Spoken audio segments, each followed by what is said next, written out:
ফ্রান্সে তো খুনের শাস্তি 10 বছর জেল, ফাঁসি তো দিবে না, তো পিনাকে খুন করে না কেউ কেন ফ্রান্সে? হাসিনা এক বক্তৃতায় গেল ক্ষমতা, আর এক বক্তৃতায় গেল 32 নম্বর। আলহামদুলিল্লাহ, আমার শহীদে মৃত্যু হইলে না বাংলাদেশে আমার ক্ষুদ্র ভ্রাতার ভগিনেরা ছোট বড় মাঝারি কোমল কঠোর বাকশালীদের আস্ত রাখবে না, ছানা বানা করে ফেলবে। আমার মৃত্যুতে বাংলাদেশ পুত পবিত্র হবে। আমার সত্যি যদি মাইরা ফেলায় বাংলাদেশে যেন কোনো বাকশালী রক্ষা না পায়। আমার মৃত্যুর খবর বাংলাদেশে পৌঁছানোর 24 ঘন্টার মধ্যে কাম ফিনিশ করে দিবে।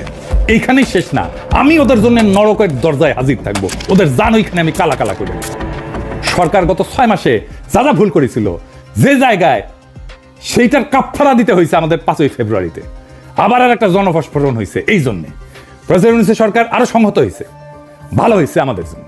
অপারেশন ডেভিল হান্ট শুরু করতে পারছে, একটা সুশীল হান্টও চালু করা দরকার। কারা কারা এই যে সব 26 জনে সুশীলগুলো হান্ট করা লাগবে, ওটা জনতাই করবে।